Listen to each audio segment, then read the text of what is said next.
मुच्यते पूर्णस्य पूर्णमादाय पूर्णमेवावशिष्यते। ॐ शान्ति शान्ति शान्तिः। बोलिए श्री सद्गुरुदेव भगवान की जय। सच्चिदानंद भगवान की जय। परम पूज्य स्वामी श्री प्रेमपुरी जी महाराज की जय। ओम भद्रं कर्णेभिः शृणुयाम देवा भद्रं पश्येमाक्षभिर्यजत्राः स्थिरैरङ्गैस्तुष्ट्वा देवहितं यदायुः। ॐ शान्ति शान्ति शान्तिः। ॐ स्वस्ति न इन्द्रो वृद्धश्रवाः स्वस्ति नः पूषा विश्ववेदाः स्वस्ति नस्तार्क्ष्यो अरिष्टनेमिः स्वस्ति नो बृहस्पतिर्दधातु। ॐ शान्ति शान्ति शान्तिः। भगवान की असीम अनुकंपा से हम सब प्रतिदिन प्रेमपुरी आश्रम से स्वाध्याय सत्संग का लाभ ले रहे हैं।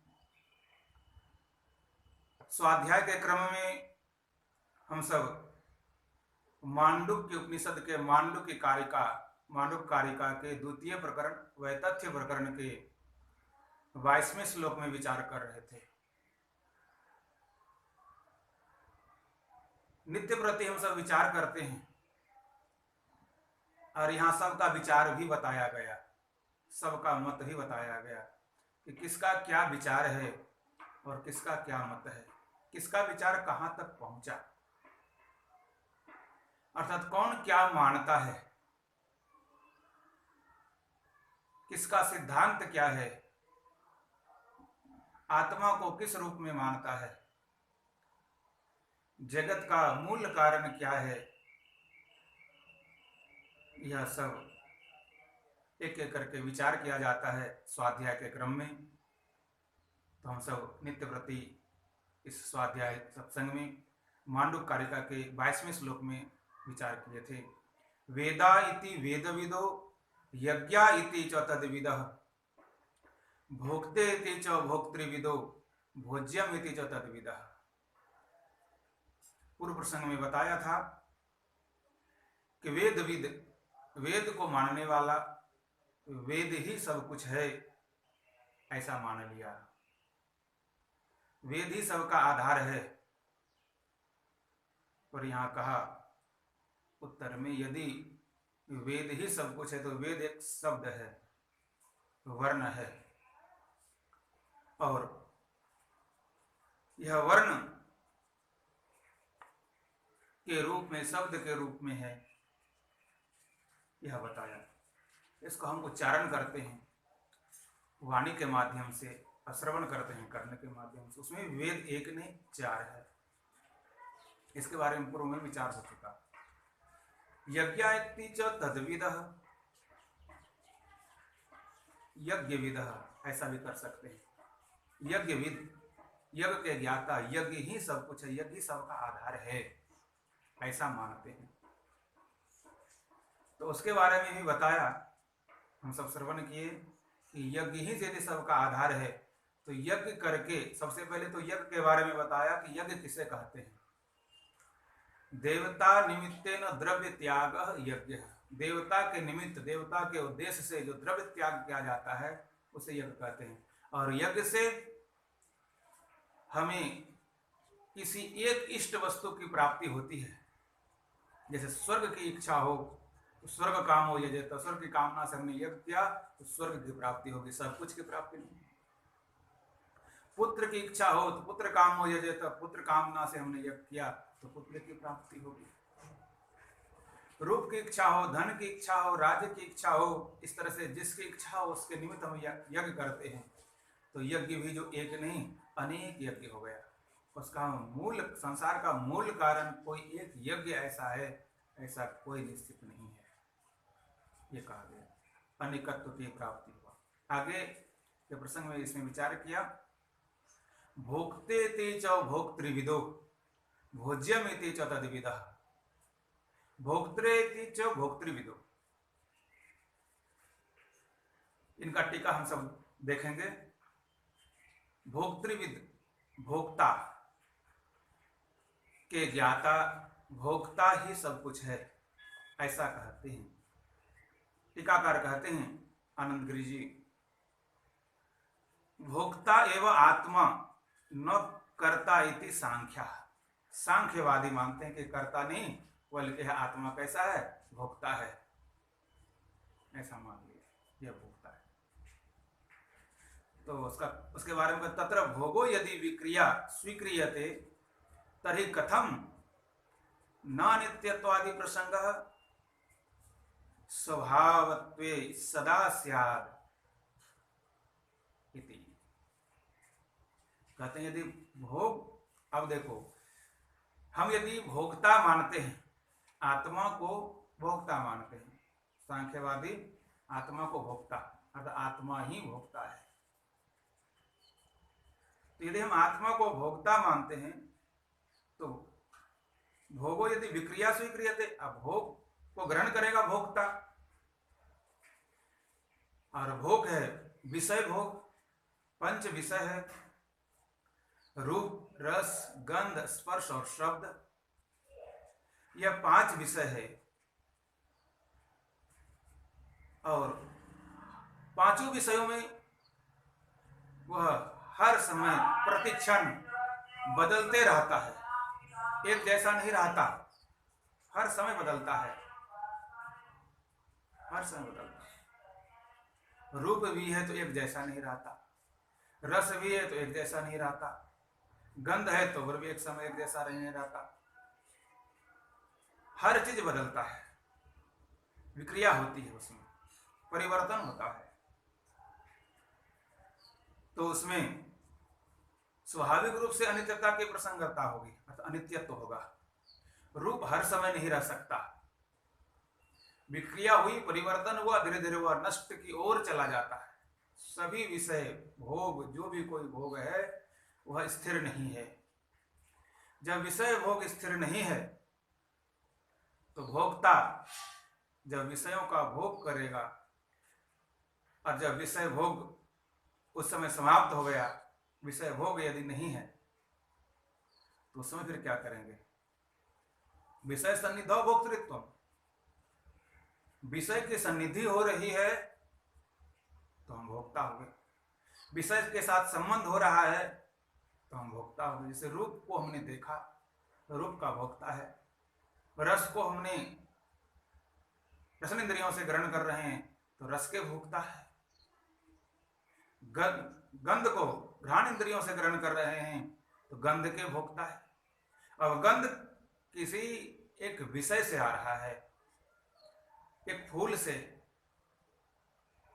और वह फूल हर समय नहीं रह सकता। फूल जैसे समाप्त हुआ, गंध आना समाप्त हो गया, तो फिर हम भोक्ता कैसे कहलाएंगे? तो भोक्ता का संबंध यह विषय भोग से है, विषय भोग के साथ संबंध है तो हम भोक्ता कहलाएंगे, और विषय के साथ हमारा संबंध नहीं रहेगा फिर हम अपने आप को भोक्ता कैसे कहेंगे? अर्थात अनित्यत्व प्रसंग हो जाएगा। इसे कहा अनित्यत्व प्रसंग। अनित्य अर्थात भोक्ता कैसा हो जाएगा? जब विषय ही अनित्य है तो विषय के भोगने वाला फिर अनित्य, और हर समय वो भोक्ता ही नहीं कहलाएगा। तो भोक्तृविद, भोक्ता के ज्ञाता, कहते हैं भोक्ता ही सब कुछ है, भोक्ता के द्वारा यह भोग्य वस्तु की प्राप्ति हुई, अर्थात भोक्ता के द्वारा यह भोग्य वस्तु की उत्पत्ति हुई। संसार का विषय भोग उत्पन्न हुआ, उन्होंने उत्पन्न किया, तो कहते हैं उत्पन्न किया और नष्ट हो गया, और विषय भोग नहीं है तो भोक्ता भी नहीं कहलाएगा। फिर क्या कहलाएगा? जिस समय विषय भोग नहीं रहेगा, विषय भोग की समाप्ति हो जाएगी, उस समय वह भोक्ता किस नाम से जाना जाएगा? यह विचार करें। तो भोक्ता विषय के साथ संबंध, और विषय नित्य नहीं है, विषय अनित्य है। और यदि हम विषयों को नित्य मान लेते हैं तो एक भोक्ता होगा और फिर विषय अनेक है, अनेक विषय, तो अनेकत्व का प्रसंग होगा। यह अनेकत्व के प्रसंग अर्थात एक और अनेक, संसार भी है, विषय भी है, संसार में विषय भी है और फिर भोक्ता भी है। तो वास्तव में अपने स्वरूप जो हम एक आत्मा को जानना चाहते हैं, और वह आत्मा एक को जान लेने के बाद सबको जान लिया जाता है, वह एक आत्मा, एक अधिष्ठान, सबका अधिष्ठान वह एक है और वह आत्मा है। वह भोक्ता कह करके हम आत्मा को जानेंगे कि आत्मा भोक्ता है, तो वास्तविक वह आत्म स्वरूप का, अपने स्वरूप का ज्ञान नहीं होगा, हम उसे नहीं जान सकते। और भोज्यमिति च तद्विदः, एक भोज्यविद, कोई भोग के ज्ञाता का कहना है कि भोग ही परमार्थ है, भोग है तो भोक्ता स्वाभाविक रूप से आएगा। इसके बारे में यहाँ टीकाकार कहते हैं, विचार करते हैं टीका के माध्यम से। सूपकारस्तु भोज्यम, सूपकार आदि वह भोज्यम वस्तु इति प्रतिजानते, भोज्य वस्तु है ऐसा जानता है। तदपि न, वास्तव में यह भी सत्य नहीं है,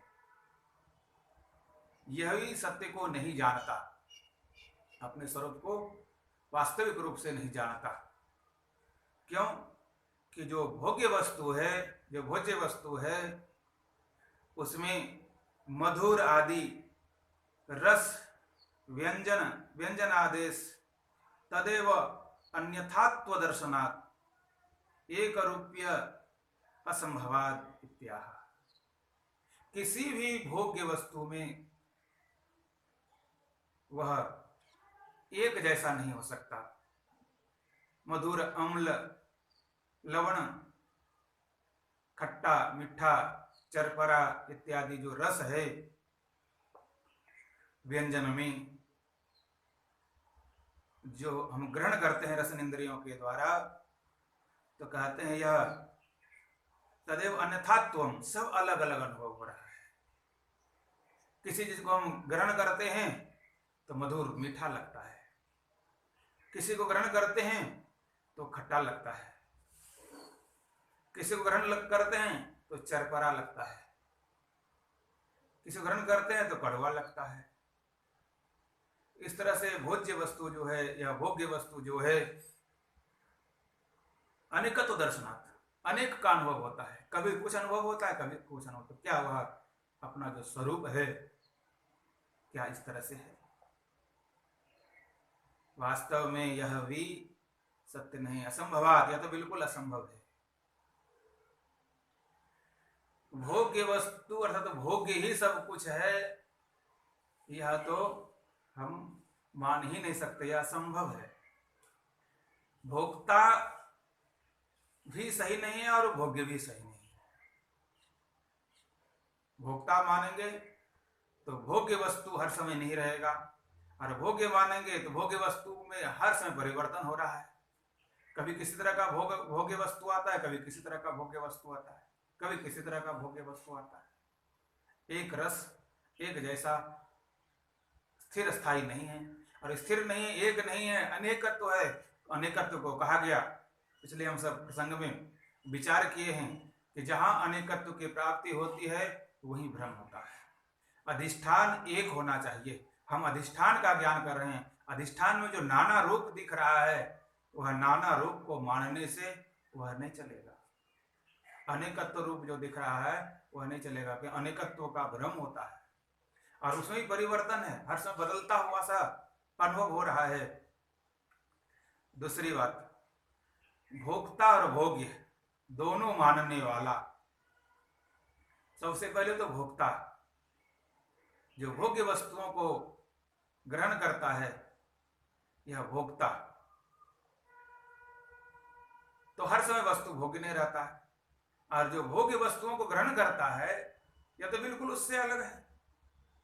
ऐसा कहा, बिल्कुल उससे अलग है, भोक्ता से भोग्य वस्तु अलग है। और अलग होने के कारण कभी संबंध होगा, कभी नहीं। और जब नहीं होगा तो हम अपने आप को क्या, संबंध हो जाएगा भोग्य वस्तुओं से तो हम भोक्ता मान लेंगे, और जब संबंध नहीं होगा तब हम क्या करेंगे, यह बता। तो वास्तव में हम न भोक्ता है और न हम भोग्य है, भोग्य वस्तु भी नहीं है। हम अपने आप को ऐसा भी ना माने कि मैं भोग्य हूं, अर्थात हमें किसी के द्वारा भोगा जा रहा है, किसी के द्वारा उपयोग किया जा रहा है, कोई हमें उपयोग करता है, मैं भोग्य हूं, मेरा स्वरूप भोग्य है,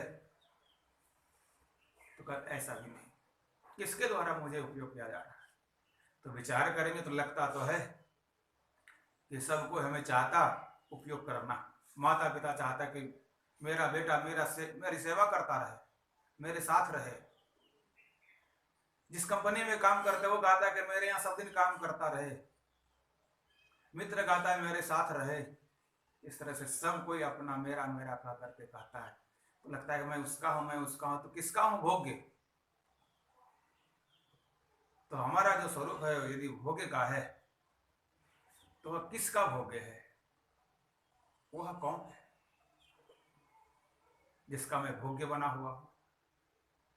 कोई एक निश्चित हो कि मैं इसका भोग्य हूं, वह भोगने वाला कौन है। इसलिए मैं भोग्य भी नहीं और भोक्ता भी नहीं, भोक्ता भोग्य रहित, यह तो भोग्य तो बिल्कुल असंभव है। भोग्य तो यह संसार का विषय वस्तु होता है जिसको कि जड़ की संज्ञा दी गई। हमें तो अपने आप में चेतन का अनुभव होता है, तो वह कौन है, क्या विचार है। और भी आगे एक से एक विचारवादियों का विचार, मतवादियों का मत, सिद्धांत की स्थापना कर रहे हैं। आगे के श्लोक में श्रवण करेंगे 23 नंबर श्लोक से। सूक्ष्म इति सूक्ष्मविदः, स्थूल इति च तद्विदः, मूर्त इति मूर्तविदो, अमूर्त इति च तद्विदः। सूक्ष्म इति सूक्ष्मविदः, स्थूल इति च तद्विदः, मूर्त इति मूर्तविदो, अमूर्त इति च तद्विदः।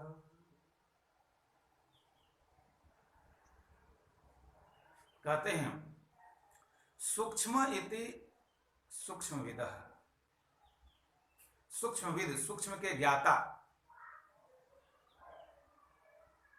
सूक्ष्म के ज्ञाता, सूक्ष्म के जानकार। उसका कहना है कि मेरा स्वरूप सूक्ष्म है, मैं सूक्ष्म हूं। और स्थूल इति च तद्विदः, स्थूल तद्विदः मतलब स्थूलविदः, स्थूलविद, स्थूल के ज्ञाता, वह कहता है कि मैं स्थूल हूं। मूर्त इति च मूर्तविदः, मूर्त मूर्तिमान जो दिखता है, मूर्तविद, मूर्त के ज्ञाता कहते मैं मूर्त हूं। अमूर्त इति च तद्विदः, और जो अमूर्त के ज्ञाता है, अमूर्तविद, वो कहता है कि मैं अमूर्त हूं।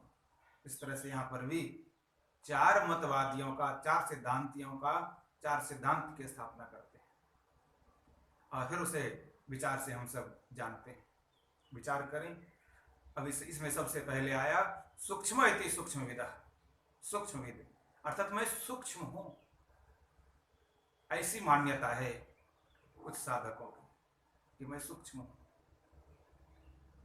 इसको हम टीकाकार के माध्यम से देखते हैं। कहते हैं आत्मा सूक्ष्मो अनुपरिमाणः स्यादिति केचित्। कोई अर्थात किसी का कहना है कि यह जो आत्मा है यह सूक्ष्म है, अनुपरिमाण है। अनुपरिमाण स्याद, अनुपरिमाण, अनु कहते हैं बिल्कुल जो सबसे छोटा, सबसे छोटा अर्थात जो दिखता भी नहीं,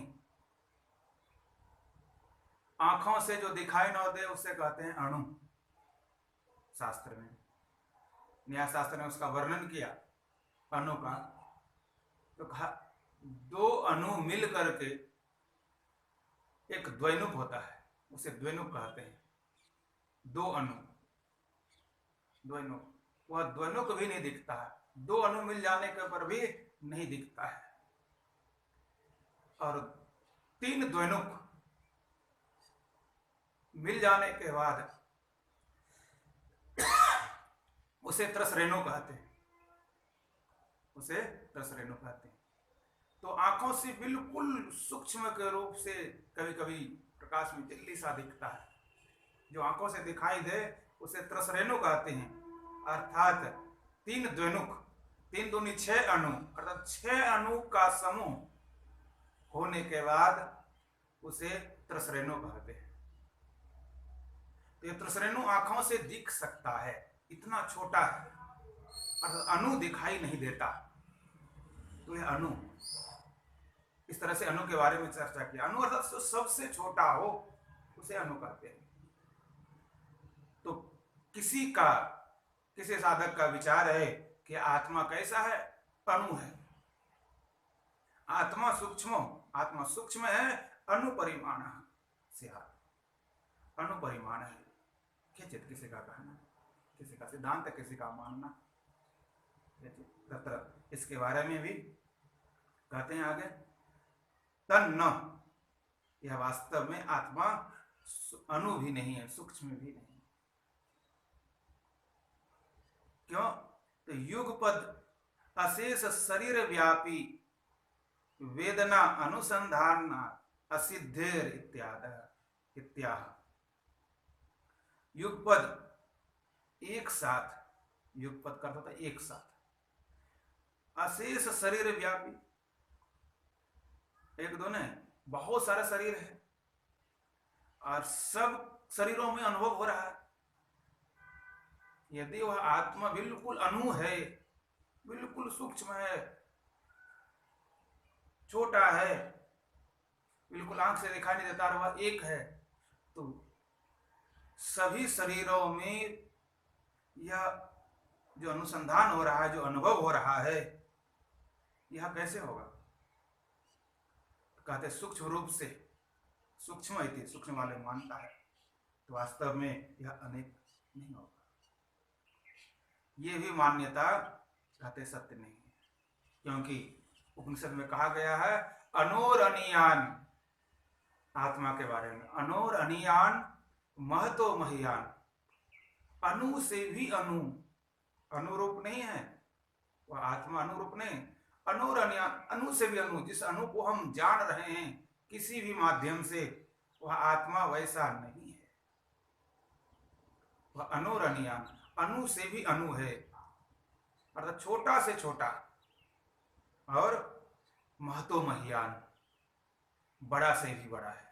छोटा से छोटा, सबसे छोटा अणु जिसको हम आंखों से भी नहीं देख सकते, और अणु से भी यह अणु आत्मा है, कितना छोटा होगा। तो अणु से भी अणु, और अणु ही नहीं, अणु से अणु होकर के तो अणु हो जाएगा, बिल्कुल सूक्ष्म हो जाएगा, छोटा हो जाएगा, और वही एक है। कहते हैं महतो महियान, बड़ा से भी बड़ा है। अणु से अणु होकर के भी बड़ा से, छोटा से छोटा होकर के भी, और बड़ा से बड़ा, छोट से छोटा, बड़ों से बड़ा, सबसे छोटा सबसे बड़ा, उससे छोटा कोई है नहीं और उससे बड़ा कोई है नहीं, वह है वास्तव में आत्मा। तो सिर्फ अणु है, ऐसा यदि हम आत्मा को मानते हैं तो सभी जितने भी शरीर है, सभी शरीरों का अनुसंधान जो होगा वह किस रूप में होगा? शरीर का अनुसंधान कैसे होगा? शरीर के जो अनुभव है यह कैसे होगा? और जो कहा स्थूल है, जो स्थूल मानता है कि नहीं आत्मा स्थूल है, ऐसे विचारवादियों का भी विचार देख लेते हैं। कहते स्थूल देहो अहम प्रत्यय आत्मा इति, अहम प्रत्ययाद आत्मा इति। यह स्थूल देह में, स्थूल शरीर में ऐसा अनुभव होता है कि मैं हूं, अपने आप का अनुभव हो रहा है, अहम आत्मा, अर्थात मैं अपने आप को आत्मा मान लिया कि मुझे आत्मा कहते हैं, अर्थात मैं ही आत्मा हूं और यह स्थूल है। अहम ब्रह्मास्मि, मैं ब्रह्म हूं। और ऐसे मानने वाले तो एक नहीं अनेक है। अर्थात अपने शरीर को ही आत्मा समझता है, सोचता है कि मुझे आत्मा का ज्ञान हो गया क्योंकि मैं आत्मा हूं। पर अपने को आत्मा, अपने को ब्रह्म ऐसा मानकर और दूसरों को अज्ञानी समझना, कहते हैं यह तो बिल्कुल मूर्खता की बात है। अहम अर्थात स्थूल शरीर में अभिमान कर, अरे स्थूल शरीर में मैं हूं ऐसा अनुभव कर परिच्छिन्न बुद्धि करके आत्मा का ज्ञान नहीं होता। और यदि कोई अपने आप को आत्मा मान लिया और स्थूल शरीर का अनुभव कर रहा है, स्थूल शरीर से अलग अपने आप का अनुभव नहीं होता, अपने शरीर के अलावा अन्य कुछ और अनुभव नहीं होता, सब का अनुभव नहीं होता आत्मा के रूप में, तो वह वास्तव में आत्मा को नहीं जानता, यह कहा गया। दूसरी बात, कल सिर्फ स्थूल देह में यह आत्मा का अनुभव हो रहा है और यह मैं आत्मा हूं, ऐसा यदि हम ज्ञान करें कि मैं अपने स्वरूप का, अपने अधिष्ठान का ज्ञान कर लिया और अपने आप को जान लिया, अपने आप को मान लिया कि मैं आत्मा हूं और यही ब्रह्म है, अर्थात मैं ही ब्रह्म हूं, इस तरह से यदि हमने ज्ञान कर लिया तो कहते इतने मात्र से नहीं चलेगा। क्यों? तच्चन्न, क्यों? यहाँ का स्थूल देहो अहम प्रत्ययाद आत्मा इति लोकायत भेदः, संसार में एक स्थूल शरीर नहीं है। लोक में, संसार में एक स्थूल शरीर है क्या? अहम आत्मा एक है और शरीर अनेक है। यदि मैं अपने आप को आत्मा मान लिया, दूसरा भी अपने आप को आत्मा मान लिया, तीसरा भी अपने आप को आत्मा मान लिया, और ऐसे आत्मा मान करके, ऐसे अपने आप को ब्रह्म मान करके, ईश्वर मान करके अब अनेक ईश्वर हो जाएंगे, अपने आप को भगवान मान करके अनेक भगवान हो जाएंगे, सब भगवान ही भगवान हो जाएंगे और अनेक भगवान की उत्पत्ति अनेक आधार हो जाएगा। तो वास्तव में यह नहीं है। तच्चन, यदि हम अपने किसी भी स्थूल शरीर, एक स्थूल शरीर को यदि मानते हैं कि यह शरीर आत्मा है, तो कहते हैं इस शरीर के बारे में विचार करें। मृत सुसुप्तयोर अपि संघात अविशेषात चैतन्य प्रसंगात, यदि मैं आत्मा हूं और यह स्थूल शरीर में अनुभव कर रहा था, यह शरीर ही शरीर में यह आत्मा है और यह मैं आत्मा हूं, यह स्थूल शरीर मेरा आत्म स्वरूप है, ऐसा यदि हमने अनुभव कर लिया, तो जब मृत शरीर होता है उस समय ऐसा अनुभव होता है क्या कि मैं आत्मा हूं? मृत शरीर को कभी ऐसा अहम प्रत्यय का बोध होता है? तो जो मर चुका है ऐसा लोग कहते हैं कि ये मृत है, अहम प्रत्यय का मैं हूं ऐसा अनुभव नहीं होता, वो नहीं जान पाता, तो अभाव हो गया। अब जो अनुभव हो रहा था, अब विचार करें कहां चला गया? कौन था वह जो चला गया, जो कह रहा था कि मैं ही हूं और यह शरीर में अनुभव कर रहा था? मरने के बाद की बात तो गई, पर यहां उसके पहले बात कर दिया सुसुप्ति। जब हम दिन भर किसी भी कार्य में लगे रहते हैं और कार्य करने के बाद जब हम थक जाते हैं और उसके बाद फिर हम सोने के लिए जाते हैं, थकावट अधिक होती है और जब सो जाते हैं गहरी नींद में, सुसुप्ति अवस्था में जब चले जाते हैं, तो क्या उस समय अहम प्रत्यय का बोध इस शरीर में होता है? जिस स्थूल शरीर में इस समय अभी हमको लग रहा है कि मैं हूं, अहम इति और अहम आत्मा इति, मैं ही आत्मा हूं, ऐसा हमने विचार कर लिया कि मैं ही आत्मा हूं। और विचार करें कि जिस समय मैं सो गया हूं उस समय ऐसा लगता है कि अहम इति, जागृत अवस्था में तो लगता है कि मैं हूं, खा रहा हूं, मैं हूं, देख रहा हूं, मैं हूं, चल रहा हूं, मैं हूं, बैठा हूं। तो जागृत अवस्था में यह ज्ञान हो जाता है अहम इति, और अपने आप का नाम रख लो एक आत्मा हूं। तो जिस तरह से कोई एक व्यक्ति का नाम दिनेश या गणेश या महेश या रुपेश होता है, उसी तरह से हमने इस शरीर का नाम आत्मा रख लिया और मानने लगा कि मैं आत्मा हूं। किसी ने नारायण रख लिया तो समझ लगा मैं नारायण हूं, किसी ने राम में रख लिया तो सोचने लगा मैं राम हूं, किसी ने कृष्ण रख लिया तो सोचने लगा कृष्ण। तो यह शरीर का नाम रखने मात्र से, स्थूल का नाम रखने मात्र से आत्मा या आत्मा इति मैं आत्मा हूं और मुझे अनुभव हो रहा है, कहते स्थूल इति या स्थूल आत्मा है। तो यह सुसुप्ति अवस्था में इस स्थूल शरीर का अनुभव नहीं होता। वहां ऐसा नहीं लगता कि मैं जिस तरह से जागृत अवस्था में अनुभव कर रहा हूं वैसे ही अहम इति अर्थात मैं स्थूल शरीर के तरह जिस तरह से यहां अनुभव किया वैसे सुसुप्ति अवस्था में जाकर के मैं सो रहा हूं, ऐसा अनुभव नहीं होता। वहां पर यहां पर स्पष्ट कर दिया टीकाकार ने, मृत अवस्था में इस शरीर में आत्मा इति का बोध नहीं होता और सुसुप्ति अवस्था में यह शरीर लेटा रहता है पलंग पर, उस समय में भी यह आत्मा का प्रसंग उस समय नहीं आता कि मैं आत्मा हूं, यह बोध नहीं होता। उस समय अबोध अवस्था में रहते हैं, अज्ञान अवस्था में रहते हैं। तो यह शरीर तो बिल्कुल लेटा है, वह अहम आत्मा अर्थात यह बता गया आत्मा का ज्ञान हो जाने पर पहले भी आत्मा का अनुभव हो रहा था और बाद में भी आत्मा का अनुभव होगा, तो मध्य काल में भी आत्मा का अनुभव, वर्तमान काल में भी आत्मा का अनुभव होना चाहिए। और सुसुप्ति अवस्था में वर्तमान काल में, जिस समय सुसुप्ति अवस्था और वर्तमान काल है, तो उस समय आत्मा का बोध नहीं होता। सुसुप्ति अवस्था में जब आत्मा का बोध नहीं होता, तीनों अवस्था में आत्मा का बोध होता, अर्थात सभी अवस्थाओं में आत्मा का बोध होता, तो हम मान लेते स्थूल शरीर से युक्त यह आत्मा है। और सुसुप्ति अवस्था में जब यह लेटा हुआ रहता है पलंग पर, यह आत्मा का बोध नहीं रहता, अर्थात कुछ भी पता नहीं चलता। इस शरीर के बारे में तो पता ही नहीं चलता कि मैं कहाँ सोया हूं, किस स्थिति में हूं, क्योंकि वह गहरी नींद में पड़ा रहता है। उस समय शरीर में आत्मा का बोध नहीं होता कि मैं हूं, ऐसा भी अनुभव नहीं होता। एक बार इस आत्मा का ज्ञान देने के लिए उपनिषद में कथा आती है कि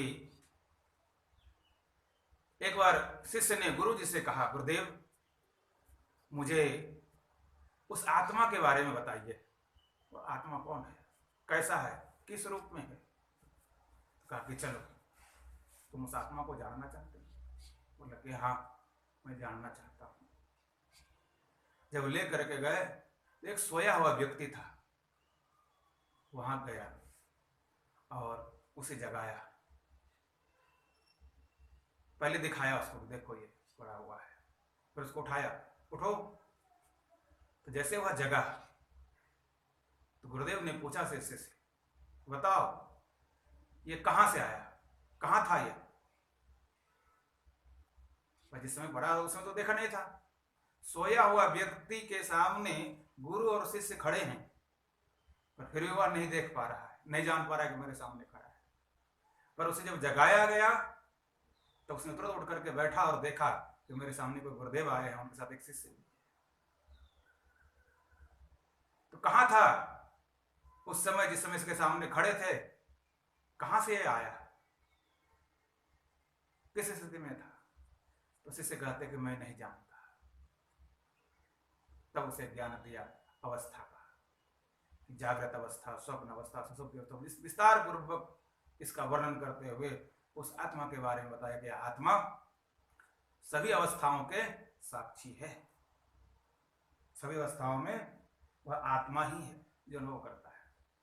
तो यह स्थूल इति, ऐसा यदि हम मान लेते हैं कि यह स्थूल इस शरीर में हमको आत्मा का अनुभव हो रहा है और मैं आत्मा हूं, ऐसा यदि हमने मान लिया तो वास्तव में यह दोष आएगा कि जब हम सुसुप्ति अवस्था में गहरी नींद में चले जाते हैं, उस समय शरीर में आत्मा का ज्ञान नहीं होता, वह अभाव का प्रसंग हो जाता है। यह बताया सुसुप्त मृत सुसुप्तयोर अपि संघात अविशेषात चैतन्य प्रसंग। वहां चैतन्य के मतलब वहां चैतन्य वहां रहता है, पर वहां पर कोई पता ही नहीं चलता, और चेतनता आ जाएगी, चेतन के प्रसन्न हो गए, तो वो जब मृत हो जाता है शरीर तो उसको क्या कहते हैं हम? जड़ है। शरीर में भी चेतनता के प्रसंग आ जाएगा, शरीर चेतन है, पर वास्तव में शरीर चेतन नहीं है, जड़ शरीर है। इसलिए सुषुप्ति अवस्था में इस शरीर को कोई भी ज्ञान नहीं, तो वास्तव में शरीर को ज्ञान होता ही नहीं। और हम इसलिए मरने के बाद तो बिल्कुल अनुभव, किसी के मृत शरीर को देखो तो क्या उसे उस शरीर को कुछ ज्ञान हो रहा है? किस तरह का अनुभव हो रहा है? कुछ भी नहीं। कौन था ये? बोल रहा था, चल रहा था, सुन रहा था, व्यवहार कर रहा था, अपने धन संपत्ति को बटोर रहा था, सब कुछ कर रहा था। आज वो पड़ा हुआ है, कुछ भी नहीं। तारा को वही ज्ञान दिया था भगवान राम ने। जब वो रोने लगी तो भगवान ने कहा कि तुम क्यों रोती हो, किसके लिए रोती हो? यदि तुम इसके लिए रोती हो तो ये तुम्हारे सामने पड़ा हुआ है, इस शरीर के लिए तुम रोती हो, शरीर को तुम अपने पति मानती हो, तुम्हारा पति या शरीर है, शरीर तो तुम्हारे सामने पड़ा है, तुम इसे ले जाओ, इसमें किसी तरह का कोई चोट नहीं लगी रहेगी, किसी तरह कोई घाव नहीं रहेगा, बिल्कुल सुरक्षित रहेगा। तो कोई इस तरह से जड़ अवस्था में पड़ा हुआ शरीर को कोई पत्नी रखना चाहे क्या? आपको उसको मानेगा क्या? तो वास्तव में नहीं। और यदि तुम इस शरीर को नहीं, शरीर के अंदर उस आत्मा को मानती हो तो उसको हमने नहीं मारा, वह तो अमर है, उसको कोई भी नहीं मार सकता। वास्तव में यह शरीर में रहने वाला आत्मा है, यह स्थूल शरीर आत्मा नहीं है, यह निश्चय करना पड़ेगा।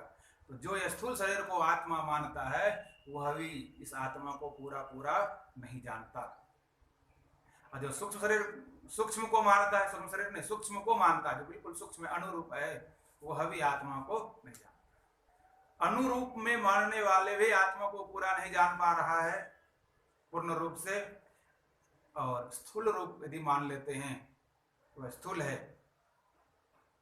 तो कहते वह भी नहीं हो सकता। क्यों? शरीर पहले एक स्थूल शरीर नहीं, अनेक स्थूल शरीर है और बहुत सारे। कौन सा शरीर वह अधिष्ठान होगा और सबका अधिष्ठान हो, एक हो? यह तो संभव ही नहीं, ये बताया गया। आगे विचार करते हैं टीका में। मूल में दिया 23 नंबर के श्लोक के निचला भाग, मूर्त इति मूर्तविदो। मूर्तविद, मूर्त कहते हैं मूर्तिमान, जो दिखाई देता है, मूर्त, इसको हम मान लेते हैं यही ईश्वर है, यही सबका अधिष्ठान है, यही सबका आत्मा है, यही सब कुछ है। ऐसा यदि हम मान ले तो कहते हैं ऐसा भी नहीं होगा। इसको टीकाकार कहते हैं मूर्तस् त्रिशूलधारी महेश्वर। मूर्त रूप में हमने त्रिशूलधारी भगवान भोलेनाथ को देखा शरीर में। चक्रधारी हुआ, चक्रधारी भगवान विष्णु को देखा मूर्ति के रूप में। चक्रधारी भगवान कृष्ण को हमने देखा, तो वही सबका अधिष्ठान है। तो कहते हैं वह शरीर भी हर समय नहीं रहता, मूर्ति रूप में नहीं रहता।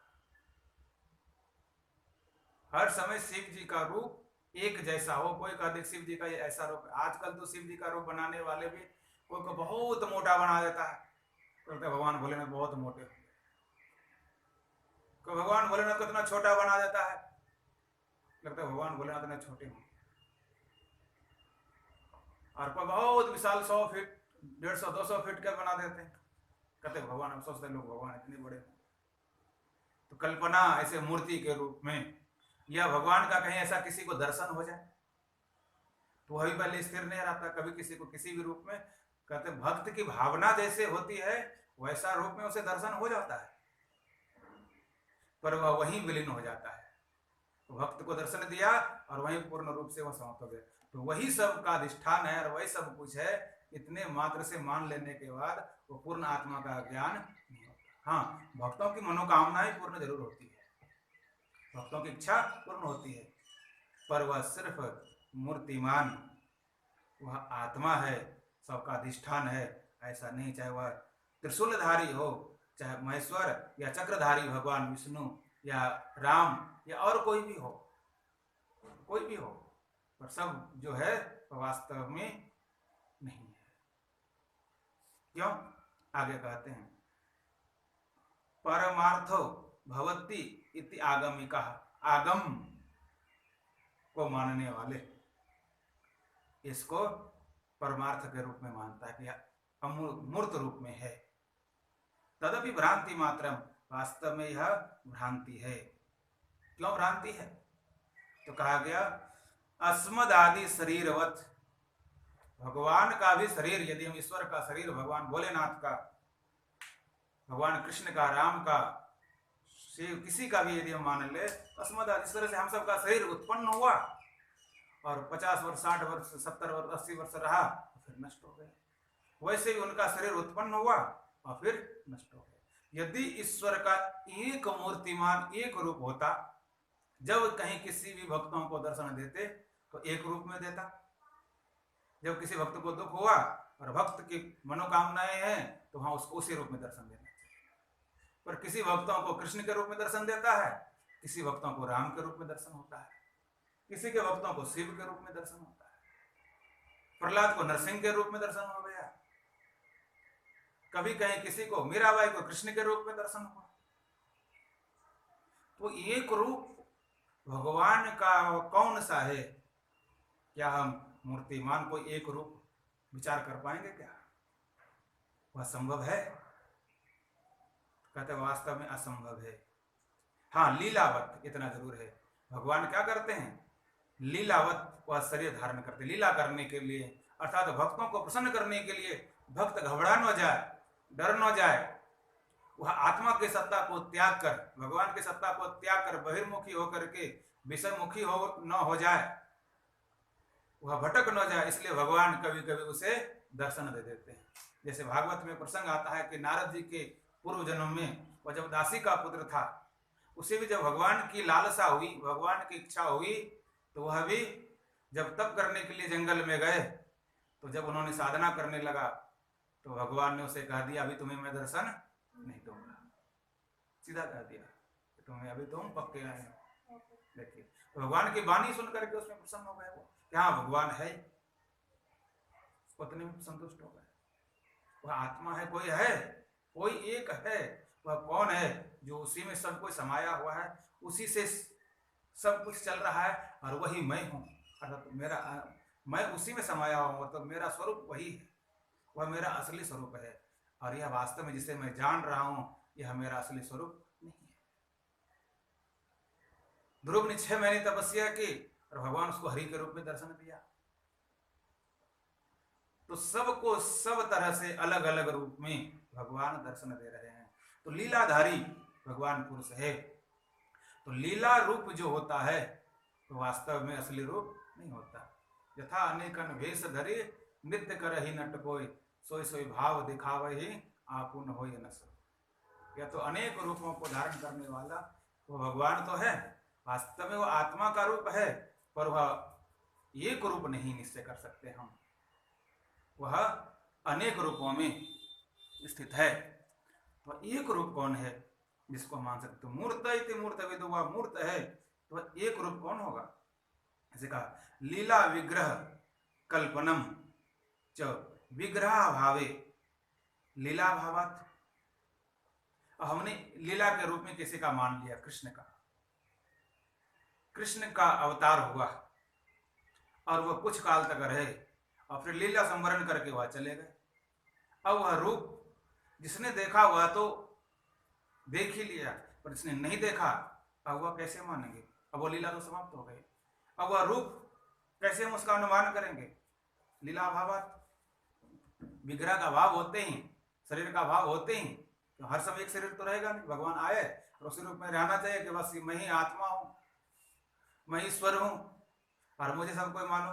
यहां तक की बात, इस समय भगवान थे, चाहे राम हो या कृष्ण हो या और कोई भगवान हो। भगवान कृष्ण के समय में कृष्ण को भी सब कोई भगवान नहीं मानते थे, ईश्वर नहीं मानते थे, आत्मा रूप से उसे नहीं स्वीकार किया।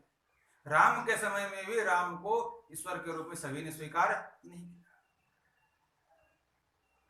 और जब वह शरीर ही संवरण करके चले गए, लीला करके चले गए इस दुनिया से, तो अब वह स्वरूप पुनः उसी रूप में हो, तो कहते नहीं, जिसके अंदर में जैसी भावना होगी भगवान उसी के रूप में उसे दर्शन देगा। तो भगवान के ऐसे लीला से अनेक रूप होते हैं, और जिस समय जैसा लीला भक्तों के अनुकूल वो दर्शन देते हैं और उसके बाद पुनः वह विग्रह समाप्त हो जाता है। तो क्या भगवान को यदि मूर्त रूप से मान लेंगे तो क्या वह जन्म लेने वाला और मरण वाला अर्थात प्रकट होने वाला और समाप्त होने वाला मानेंगे कि वो समाप्त हो गया चले गए? नहीं, भगवान को कहा है कि पहले भी था, अभी भी है और वो आगे भी रहेगा, एक रस में रहेगा, एक जैसा रहेगा, उसमें किसी तरह का कोई परिवर्तन नहीं है। इसलिए मूर्त रूप से भी उसे हम नहीं मानते। मूर्त रूप में कोई एक नहीं है और अस्थाई नहीं है, जो कि पहले भी वैसा रूप था, अभी वैसा रूप है और आगे भी वैसा रूप रहेगा। भगवान के इस संसार में राम, कृष्ण, शिव इत्यादियों को लेकर के अनेक रूप में हैं, और शिव जी के तो दो रूपों में वर्णन किया जाता है, एक तो हाथ पैर इत्यादि उस रूप में और एक शिवलिंग के रूप में। देखिए, और शिवलिंग के रूप में भी तरह तरह का शिवलिंग, को जरूरत नहीं कितनी बड़ा है। वो कहता है शिव पुराण में तो वर्णन आया कितना बड़ा शिवलिंग है, तो ब्रह्मा जी भी उसको नहीं जान पाए और विष्णु जी भी उसको नहीं जान पाए। अब सोचिए वास्तविक वह आत्मा कैसा है, किस रूप में है।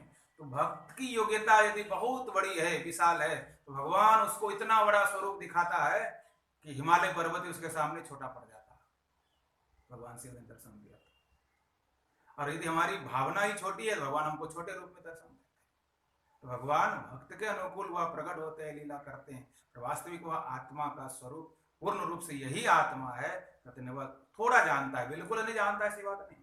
भगवान के एक अंश को जानता है। वास्तविक शुद्ध स्वरूप आत्मा सबका जो अधिष्ठान है और वह मेरा स्वरूप है, वह एक है, उसे हम जानने के लिए बार बार विचार करेंगे। सबके मत को, सबके सिद्धांत को, सबके विचार को एक करके यहाँ पर वर्णन कर रहे हैं, उसको हम जान रहे हैं। समय पूर्ण हुआ, यहीं पर हम विराम देते हैं, पुनः इसका विचार करेंगे। बोलिए श्री सद्गुरुदेव भगवान की जय। ओम पूर्णमदः पूर्णमिदं पूर्णात् पूर्णमुदच्यते पूर्णस्य पूर्णमादाय पूर्णमेवावशिष्यते।